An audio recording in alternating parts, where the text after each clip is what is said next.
এটা মূৰ্তিৰি পলাই গৈছে সেইটো আৰু নাহে, সেইটো মই জানো। আৰু এতিয়া মোৰ কথা হ'ল আইনৰ মাধ্যমে মই বিচাৰিছিলোঁ মোৰ বস্তুখিনি যাৱতীয় বস্তুবিলাক মোৰ টকা নগদ 30,000 টকা আৰু দুটা ল'ৰা সন্তান আছে, সেই ল'ৰা সন্তান দুটা আৰু মোৰ বস্তুখিনি মই আইনৰ মাধ্যমে বিচাৰিছিলোঁ, কিন্তু মই এতিয়ালৈকে আইনৰ সহায় পোৱা নাই। তিৰি এতিয়া পলাই গৈছে, সেইটো আৰু বেলেগৰ লগত গৈছে, সেইটো আৰু কেনেকৈ লৈ খাম। মই 2012 চনত বিয়া পাতিছোঁ। সেই মোৰ তিৰি মোবাইলত ফোন মাৰিলে সেই ল'ৰাটো কথা পাতে, ল'ৰাটো মোক মই বেলেগ মোৰ মোবাইলত দি ফাৰ্ষ্টত ফোন মাৰিলে ৰিচিভ কৰা নাই, বেলেগৰ মোবাইল দি ফোন মাৰিছোঁ, সৰু মোবাইল দি। সি কৈছে তোৰ তিৰি মই লৈ আহিছোঁ, তই কি কৰিবি কৰ, দম আছে যদি কিবা কৰিব যদি দম আছে কৰ। মই এনেকুৱা থৈ কিনি গুৱাহাটীত গৈছোঁ। গুৱাহাটীত যোৱাৰ 2-3 দিন পিছতে মোৰ ঘৰৰ পৰা যিমান বস্তু আছিল নগদ 30,000 টকা আছিল, মই ঘৰ দিবৰ কাৰণে তাত থৈ গৈছিলোঁ। আৰু আপোনাৰ সোণৰ ৰূপৰ গহনা মোটামুটি 50-60,000 টকা মান হ'ব।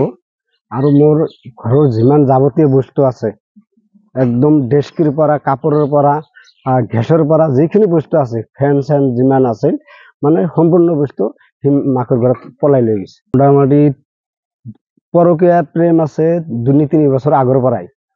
ফোনত মই বহুতবাৰ ধৰছোঁ, ধৰাৰ পিছত এনেকুৱা গালি চালি দিওঁ বা কেতিয়াবা হয়তো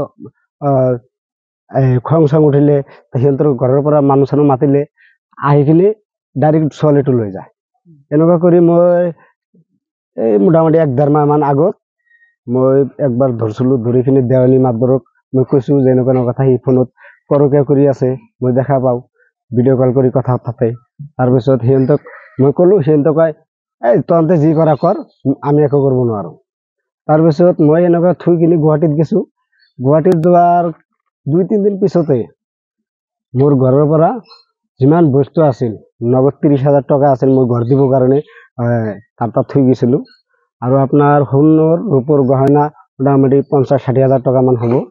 আৰু মোৰ ঘৰৰ যিমান যাৱতীয় বস্তু আছে একদম ডেস্কিৰ পৰা কাপোৰৰ পৰা গেছৰ পৰা যিখিনি বস্তু আছে ফেন চেন যিমান আছিল মানে সম্পূৰ্ণ বস্তু সি মাকৰ ঘৰত পলাই লৈ গৈছে।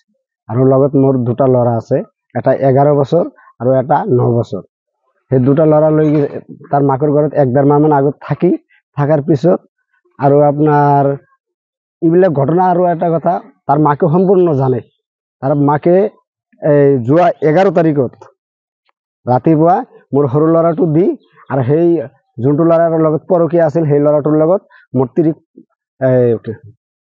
পলাবৰ কাৰণে তাৰমানে সি সহায় কৰি দিছে, সম্পূৰ্ণ সি জানে। আৰু তাৰপিছত মই এইটো 12 তাৰিখত সন্ধিয়া গম পালোঁ। গম পোৱাৰ পিছত সেই মোৰ তিৰি মোবাইলত ফোন মাৰিলে সেই ল'ৰাটো কথা পাতে, ল'ৰাটো মোক মই বেলেগ মোৰ মোবাইলত দি ফাৰ্ষ্টত ফোন মাৰিলে ৰিচিভ কৰা নাই, বেলেগৰ মোবাইল দি ফোন মাৰিছোঁ, সৰু মোবাইল দি। সি কৈছে তোৰ তিৰি মই লৈ আহিছোঁ, তই কি কৰিবি কৰ, দম আছে যদি কিবা কৰিব যদি দম আছে কৰ। ল'ৰাটো ক'ৰ হয়? মই জানামতে ল'ৰাটো বৰপেটাৰ হয়। ল'ৰাটো আৰু এই জোৰশিমলী গধূলি বজাৰ আছে মইনাল হক তাৰ ভাগিন বুলি মই জানো ল'ৰাটো।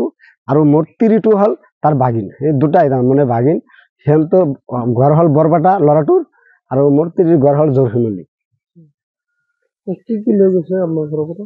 মোৰ ঘৰৰ পৰা নগদ 30,000 টকা আৰু এই সোণ ৰূপৰ গহনা মোটামুটি আপোনাৰ এই 50-60,000 টকাৰ মান হ'ব। আৰু ঘৰৰ যিমান বস্তু আছে, এটা সংসাৰ কৰিব গ'লে কিমান বস্তু লাগে আপোনালোকে, ডেস্কিৰ পৰা একদম বাচন বৰ্তনৰ পৰা তাৰপিছত খাট চেয়াৰ সম্পূৰ্ণ বস্তু লৈ গৈছে, গেছ চেছ যিমান আছে। আপুনি গম পালে কেতিয়া? মই গম পালোঁ মোটামুটি ধৰক এই 11-12 তাৰিখত। আপুনি অহাৰ পিছতহে গম পাইছোঁ। অহাৰ পিছত আৰু আপোনাৰ মানে পত্নী তাৰমানে ঘৰত নাই? নাই। তাৰপিছত আপুনি কৰ্মসূত্ৰে গুৱাহাটীত থাকে? মই গুৱাহাটীত হাজিৰা কৰা মানুহ, হাজিৰা কৰি থাকোঁ। তাত মই গৈছিলোঁ, মোৰ কেছটো লোৱা নাই। থানাৰ পৰা মানে বেয়া ব্যৱহাৰ কৰি ধৰিব গ'লে মোক খেদাই দিছে থানাৰ ভিতৰৰ পৰা। এইটো জোৰশিমলী থানাৰ পৰা। তাৰপিছত মই 6গাঁৱত গৈছোঁ আজি, 6গাঁৱৰ পৰা মোৰ কেছটো লোৱা নাই। মই আইনৰ তাত এতিয়ালৈকে কোনো ধৰণৰ সহায় পোৱা নাই।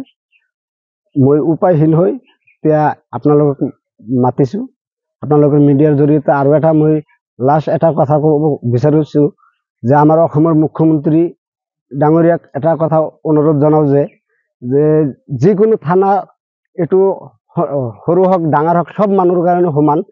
ফাৰ্ষ্টত আমাৰ এই জোৰশিমুলী দেখা পাওঁ, প্ৰায় দেখা পাওঁ যে এই জোৰশিমুলী থানাত সৰু মানুহবিলাকে কিবা কেছৰ কাৰণে গ'লে সিহঁতে কেছ ল'ব নোখোজে, বেয়া ব্যৱহাৰ কৰে, এনেকুৱা মই বহুত দেখা পাইছোঁ।